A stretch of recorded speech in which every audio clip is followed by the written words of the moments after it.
Help me reach 3,000 subscribers. Hit like and leave a comment. I really do read them all. She did it over ribs she didn't cook, beer she didn't buy, and a yard I keep tidy every Saturday. We were hosting a barbecue. Friends, neighbors, her sister, my crew from the shop. I went to light the grill. The starter button stuck like always, so I grabbed the lighter. She tapped her glass with a fork and raised her voice just enough. Careful, folks. If Dan burns the burgers, we'll order pizza. He's more of a ideas guy. A few laugh the way people laugh when they're not sure if they should. I looked at her. She smiled like it was nothing. I clicked the lighter, fired the grill, and answered. If I'd known I needed your permission to cook in my own yard, I'd have scheduled a meeting. Don't be sensitive, she waved. Everyone jokes. Not like that. Not at my place, not in front of my people.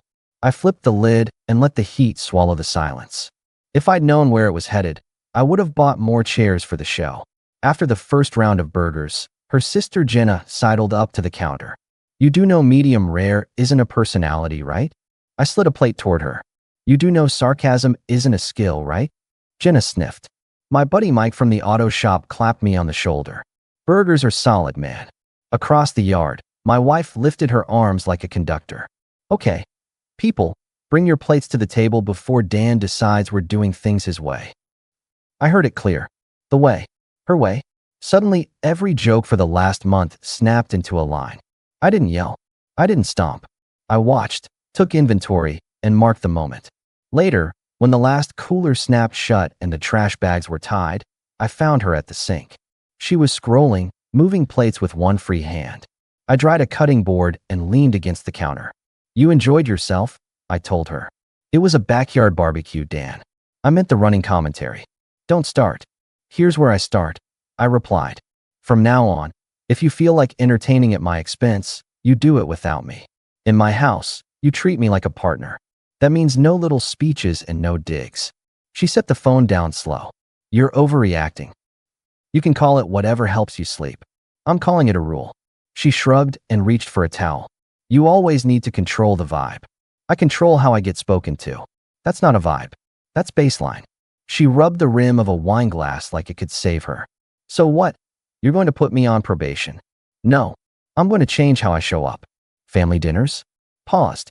Sunday coffee with your friends? Off my calendar. If we go anywhere together, we go as equals. If not, I wish you a good time. She gave a small, dry laugh. My friends come to see me. Then you'll have quality time. You're welcome. Jenna popped her head in from the hall, grabbing her purse.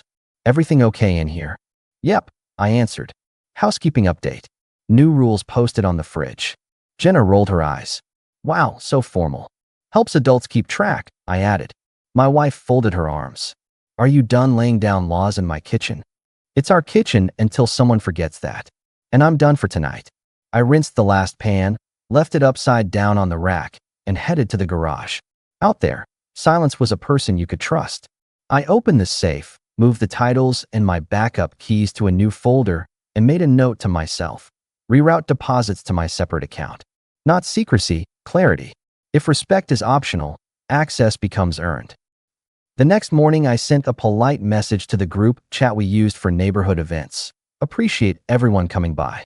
One note for future gatherings. Keep the jokes above the belt, especially about the host. Thanks, neighbors. Lila from next door shot me a thumbs up. Mike replied with a grill emoji. Jenna posted nothing, which was exactly the point. When I walked into the kitchen for coffee, she was by the window. You really texted our neighbors like you're the mayor? I texted them like I pay the mortgage. That's petty. That's precedent. I replied and set my travel mug down. You want to lead, then lead the respect. She stared at the yard. You make everything a power match. I make sure my name isn't a punchline. She didn't answer. Fine by me. I had a day to run and a motor to rebuild. At the shop, Carla, our manager, beckoned me to the office. Got your message about Saturday. You sure you want the extra shift? Yep. Thought you and Laura had brunch with her crew. We did. I'm changing that rhythm. Carla flipped her pen. Good. You work better when you pick your battles. Mike says your head's clear. Mike leaned in the doorway. He's got that mechanic zen. Tight bolts, quiet mouth. I grinned. I'm just done sponsoring nonsense. At noon, my phone buzzed. Laura, dinner tonight? Your favorite chicken. I'll be home by 6. First soft turn. A half apology wrapped in gravy. I typed, I'll be there by 7. Eat without me if you're hungry. She replied with a thumbs up and a heart I didn't ask for. I spent the afternoon knocking out break jobs and taking in the rhythm of a place where things either fit or they didn't. By the time I pulled into the driveway, the house smelled like she'd used every seasoning on the shelf. The table was set for 2. She was in a sweater she knows I like. She smiled. Can we not fight? We didn't fight, I answered, hanging my jacket. I set a boundary. You can respect it or not. She ladled chicken onto plates. I'm sorry if I went too far yesterday. You're sorry or you're sorry I noticed? Dan. Okay. I allowed and Saturday, thank you for dinner. Halfway through, she angled her fork. We should put our passwords somewhere shared. For emergencies. We've had emergencies before, I replied. We managed. Why not be transparent? Because transparency isn't your goal. I took a sip of water. Control is. Her jaw ticked. That's not fair. It's accurate. You've been asking permission questions for weeks. What time will you be home? Who's there? Why didn't you answer in 2 minutes? Who are you texting? Now you want my codes like a supervisor. Every wife I know asks those things. Then they can run their houses how they want. In mine, I keep my autonomy. She reached for her glass, then set it back empty. You always think I'm trying to undermine you. You're trying to set all the traffic lights. I drive fine without them. We ate the rest without talk. After dishes, she came behind me and squeezed my shoulders. I do appreciate you, she murmured. I'll believe that when you act like it in front of other people. Her hands paused. I can do that. Good. I replied and turned off the light. We'll see on Friday. You invited everyone for game night. Oh, she brightened. It'll be fun. We could show people. We'll show them nothing. We'll host, be cordial, and keep each other's names clean. She nodded like she agreed, but I've seen that nod before. It's the one people give the nutritionist while ordering fries. 2 days later, at the shop, Dave, the older tech who's seen every kind of mess a marriage can toss, handed me a socket. Heard you drew a line. I did. Keep it simple. Don't lecture. Act, then shut up. That's the plan. Carla stuck her head in. Remember to clock out early on Friday, Dan. Go home before the circus. I thanked her. And if I end up working late next Saturday again, we both know why. She smirked. I'll put it on the board. Game night looked harmless. Cards, bowls of chips, a stack of cheap prizes on the coffee table. I kept small talk moving, refilled drinks, let the room set. Lila from next door came with her husband. Mike brought his girlfriend. Even Laura's dad, Walt, showed up after she asked him to lighten the mood. Walt is a quiet man who says things once. When he does, they count. We were 2 rounds into charades when Jenna drew a card and winked. She acted out a man fumbling with a phone, then pointed at me. Everyone looked. Jenna chirped. Dan trying to reset his password. Do we need to call Laura to approve? Lila grimaced. Mike glanced at me. Laura watched the room. I stood, kept my voice even. We're not doing that tonight. Or any night. You want to stay? You keep it respectful. Jenna tossed her hair. It's a joke. Not here, I replied. Laura laughed too brightly. Come on, Dan. Don't be rigid.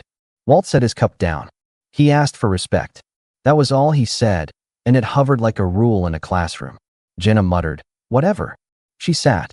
Lila changed the card and did a ridiculous mime of someone walking a tiny dog, which got the room moving again. During a break, Laura stepped close. You embarrassed my sister. She embarrassed herself. You warned everyone in our group chat, and now you're policing my guests. I'm hosting. That means I protect the tone. You bring guests I protect it from. Yes. She dropped her voice. You're making me look weak. You did that yourself when you laughed at me instead of backing me up. Her eyes narrowed. So this is a power struggle. It's called self-respect. It's not negotiable. She kissed my cheek suddenly. Fine. We'll do it your way. That was the second soft turn in miniature, sugary, quick, and transactional. I didn't push her away, but I didn't take it as anything more than strategy. The next week, my crew threw a small celebration at the shop for 1,000 5-star reviews. Balloons, cupcakes. Carla made a speech. This place works because we don't talk nonsense about each other. We fix the problem and move forward. Cheers, laughter. Laura walked in halfway through, unannounced. She hugged Carla like they were best friends. Just had to see my guy in his natural habitat. Mike whispered, amused. Here comes the parade. Laura took a cupcake, turned to the room, and raised it like a toast. I'm proud of him. Took years to get him organized.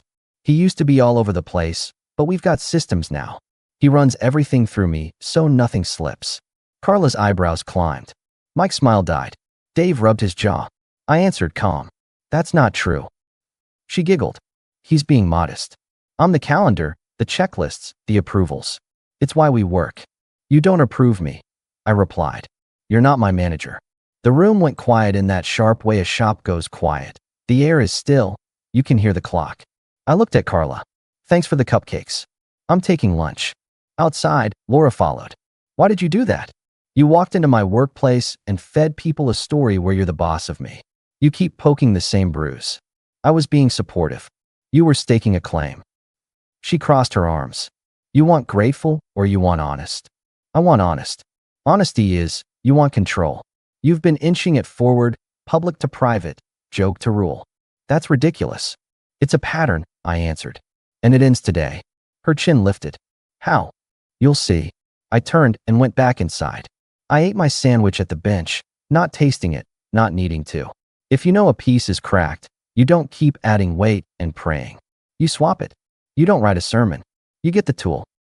After my shift, I took the long way downtown and walked into a building where paperwork becomes decisions.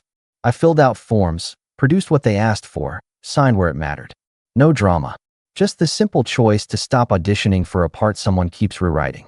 I walked out with a date stamped on paper and a folder in my briefcase that didn't exist that morning. At home, Laura was on the couch with a glass of something and a show buzzing low. How was your big day? She asked. Good.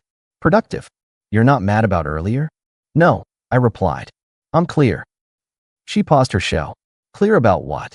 I'm not explaining my boundaries again. You know the rule. We go as equals, or we don't go. You're so dramatic. No, I said and picked up my mail. I'm done. She watched me like you watch a dog that might bolt. Then she laid her head back and said, sweet again, our anniversary's coming up. Let's do something nice. We will, I answered. Something memorable. She leaned into that. Overnight, she became sugar. Notes on my dashboard. Late dinners. Compliments where there used to be measuring tapes. You look good in that shirt. I told Lila how lucky I am. You're my rock. Mike caught me at lunch. You too good. We're polite. That's not the same. It's what we've got for now. Carla leaned on the counter, listening. If she's selling peace, check the price tag. I already paid. At home, she slid in next to me at the table. I booked a room at a nice place for our anniversary, she announced. Ballroom, big windows, view of the city. Everyone will be there. You'll give a speech. We'll renew our vows. Fresh start. You booked a ballroom? I asked. I want witnesses, she said simply. We need to show people we're strong. There it was. The move. Control with an audience, the place she likes to play. I stirred my coffee and nodded. Invite who you want. She smiled, surprised at how easy that was. I knew you'd see it my way. I always see clearly, I answered. Over the next week, I made quiet adjustments. I moved my tools from the hall closet to my truck. I boxed her things from the office and put them in the guest room with labels by category. I changed the schedule on the service I pay to mow the back hill, so it wouldn't arrive on a day I didn't plan to be available. I arranged with a moving company to meet me on a certain morning, not to move me out, but to help me repack what wasn't mine to keep. Household details keep people arguing, logistics and arguments. I backed up my photos, cleared the desk, took an early morning run through the neighborhood, and noticed how quiet peace actually sounds. Laura watched and occasionally tested. You're really into organizing all of a sudden. Just clearing noise, I replied. She kissed me, longer than usual. I like this version of you. It's the only version there is. On Wednesday, she baked a cake. On Thursday, she stopped by the shop with lunch. Mike took me aside. She's laying it on thick. She can lay on a roof, a patio, or a song. I replied. I'm still me. Your call, Mike said. But if you need a truck Saturday morning, mine's open. I'll be fine. Walt called me that night. He doesn't call often. Laura says you're doing something big for the anniversary. Is everything set? It is. He breathed through the phone, a slow, careful sound. I like you, Dan. I like you too. I'll be there, he said. That's all. He hung up. Friday, Laura brought home new linens. For the big night, she said. Looks nice. You know, she added, folding a corner. We could move some money to that fund I told you about. Joint decisions, of course. Not changing any accounts, I answered. She waited. That's the decision, I added. She looked at the bed. Okay, tomorrow's about us anyway. It is, I agreed. Entirely. The ballroom had the view she promised. Floor-to-ceiling windows. Friends, neighbors, her family, my crew, a few of her co-workers who always look like they're auditioning for a commercial. There was music low enough to ignore. Tables dressed like they're going to a wedding. She wore a dress that said, "See, I win." I wore a suit that fit, polished shoes, a wedding band that had done its job and was about to retire. She worked the room like a campaign stop, hugs, air kisses, quick whispers with Jenna. I greeted people I actually like. Lila squeezed my hand. You okay? I'm good. You look like you're about to present a quarterly report. Something like that. Carla raised an eyebrow. You're calm. That means trouble. Mike nudged me. You didn't joke once. I'm scared. Walt stood near the window, hands behind his back, looking at the city. He nodded when I came over. You're steady. I'm steady. Laura clinked a glass. Thank you for coming to celebrate us, she started. We've had our ups and downs like any couple, but we are stronger because we do things together. We make decisions together. We face the world. Hold on. I cut in, stepping forward. I gave her a smile I gave customers when I had to tell them their transmission was gone. Not cruel. Clear. Before we get sentimental, I have something for you. She blinked, all charm. Oh, my present. Exactly. I reached into my jacket and pulled out the folder. It wasn't thick, just dense enough to feel like a hinge. I opened it, took out the papers, and placed them in her hands. Happy anniversary. She glanced at the first page. The room tightened. She flipped another page, her smile cracking into something human.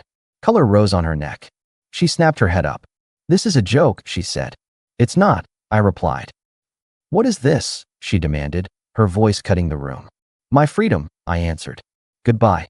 Silence hit like weather. Someone dropped a fork. Jenna gasped. Mike swore under his breath and then caught himself. Lila's eyes were wide, but not surprised. Carla's face didn't move, which meant everything was moving inside it. Walt's jaw set, slow, like he was bracing for a wave. Laura looked down at the papers again. You're ending this here? Tonight? In front of everyone. You started it in front of everyone, I replied. Consider this a fair return. You can't just. I can, I answered. And I did. She clutched the folder like it might fly away. You did this without talking to me. I tried to talk. You like the stage. So I brought the conclusion to the stage. She took a step toward me. We can fix this. Sit down. We'll talk. Not here. No. Dan. No, I said again, calm. Here's what you need to know. You keep the older car. You'll have a portion of the savings. The house, the business assets, and the rest stay with me. Your things are boxed and labeled at the guest room, ready when you are. The locks change Monday. There's a key for you to pick up your stuff tomorrow between 10 and noon. Lila will be there to witness the pickup. I won't. Jenna barked a laugh of disbelief. You're ridiculous. I'm organized. Laura's voice lowered. You're making me look. You did that. You worked for it, I replied. I'm done auditioning. She looked for support and found people studying their shoes, their cups, the skyline. Walt cleared his throat. Laura. She snapped, Dad. Walt shook his head once. That's enough. Laura stared at him like he'd betrayed an oath. Then she threw me a look that said she still believed she could direct me back to my mark. If you walk out, you'll regret this. I tucked my wallet back into my inside pocket. No, I'll sleep. Mike stepped forward, not touching me, just standing like a curb. Carla nodded once, the kind of nod bosses give when someone makes the call they should have made. Lila looked at Laura with something like pity, then glanced at me, steady. Jenna whispered to the woman next to her and got no answer. I gave Laura one last sentence. I wanted a partner. You wanted an audience. Keep the audience. Then I turned, walked to the door, and left the ballroom with both hands free. I didn't look back. In the hallway, Mike caught up. You good to drive? I'm good. Say the word, he offered. I'll follow you to make sure she doesn't, you know. She won't, I replied. This was about the crowd. Carla stepped out of the elevator bank. Take Monday off. I'll be in, I told her. She smirked. Fine. See you at 8. Walt came out last, He didn't touch me. He didn't have to. You were right to do it clean. Thank you. Take care of yourself, he said and walked back in alone, which is a hard thing for a father to do in a room his daughter is losing. The next morning the movers came at 10 on the dot. Lila sat on a stool in the hallway with a notepad like a referee. We kept it practical. Boxes labeled office, Laura, closet, Laura, bath, Laura. I didn't look inside. No speeches. The movers loaded. Lila signed off on the count, and I handed her the spare key for the guest room. You okay? She asked. I'm done being an exhibit, I answered. She nodded. Good. She called me last night. She's upset. She has that right. You do too, she said. I had it yesterday. I used it. She managed a small smile. You know what I liked best about last night? That I didn't flip a table? That you didn't explain, she said. You just did it. Explaining is for sales. After they left, I stood in the doorway of the office. The room looked like a space I hadn't seen in a year. Clear desk, chair turned to the window, a shelf with manuals, and a couple of old team photos. I opened the window, let fresh air blow across the floor. For the first time in months, the house didn't hum with a fight I couldn't fix. I called Mike. Come by and help me move the workbench from the garage to the back wall. He arrived with coffee. Thought you'd want a distraction. I want order, I answered. We moved the bench. We tightened lag bolts. We hung the socket set where I could grab it blind. When we finished, he stood back. Looks like a man lives here again. A man always did, I replied. He just remembered. Work felt normal that week. Carla didn't ask for details. Dave gave me a nod that meant approved. Customers came and went. At lunch, Mike said, Laura's people are going to spin this. They can knit a sweater, I replied. I'm not wearing it. Walt swung by the shop on Thursday. He stood by the door like a storm you respect. She's staying with Jennifer now, he said. She's realizing what she built. I don't need updates. I know. He paused. But you should know I'm not mad at you. I didn't think you were. I've watched words used like ropes, he said. You cut them. I changed the subject because a man can only handle so much fatherly weight at work. How's the truck? Leaking somewhere back by the differential, he grunted. Bring it in tomorrow afternoon, I answered. I'll take a look. He left with a hand on my shoulder that said more than small talk. Sometimes the right people stay. 3 months later, my house looked different and exactly the same. The lawn was still cut in straight lines. The garage was still the one place I could sort the world with a socket and patience. The difference was the absence of a current under everything. No tests. No jockeying. Quiet can spoil a man if he's not used to it. I started going out with friends again without a speech about it. Bowling with Mike and his girlfriend. A fishing morning with Dave where we didn't catch anything and called it a win anyway. Sunday coffee on my porch with Lila and her husband because they've become people, not neighbors. I met someone at a hardware store. Not a movie moment. Just 2 grown adults comparing screws and laughing once, easy. We went for a walk the next week. I told her the truth. I left a marriage that ran on control and presentation. I don't audition. She nodded. I don't direct. We kept it simple. No timelines. No fireworks. Real conversations, regular dinners, space when we wanted it. Laura tried a few angles through the grapevine. A mutual friend mentioned she was organizing a group dinner. I didn't go. Another said she'd made a list of reasons I'd overreacted. I wished them well. Walt brought his truck in and mentioned, almost absent-minded, she's looking for something she had when she was with you. But people remember what they saw. He didn't enjoy saying it. He said it like a man reading a label. I see Laura sometimes across a parking lot or in a photo someone posts. She looks like someone who doesn't understand why the room stopped clapping. That's not gloating. That's an observation from a man who spent a year giving away ground and took it back in an evening without breaking anything but a bad pattern. The house is mine. The title was always straight. Now the piece is, too. The savings are split the way we agreed. She drove off in the old car we took care of. I have my truck, my tools, my time. We don't text. We don't circle back. When I think of her, it's a short thought with a period. Sometimes people ask how it ended, like they want a trick. There isn't one. You notice the first comment that lands wrong. You ask for respect once, then you change how you show up. If it keeps coming, you keep leaving, plans, rooms, then the whole house. You don't plead. You don't decorate the exit. You walk out, and you keep walking until your name stops being a prop. Mike asked me last week, while we were closing the shop. Any regrets? Yeah, I answered. That I didn't buy a second cooler for that barbecue. Folks had to stand around while the drinks got warm. He laughed. You're an idiot. I'm free, I replied. He leaned against the door. Same thing sometimes. When I get home now, the first thing I do is open the office window. I let the air in. I check the bench, touch the tools out of habit. I don't hear anyone in the next room practicing their audience lines. If peace had a sound, it would be sockets clicking back into place. It's small. It counts. One evening, I found the envelope from that night in the bottom drawer. Empty, but still heavy. I put it in the trash and wheeled the bin to the curb. Lila called across the yard. You coming over for burgers this weekend? I promised not to roast the host. I'll bring the grill, I answered. Bring your rules, she shot back. I always do. And that's the whole lesson. Rules aren't romantic. They're adult. They keep a man from becoming a joke at his own table. I should have written them earlier. Now they're carved. My life fits inside them. My name does, too. I don't check who laughs. I don't check who gossips. People saw what they saw.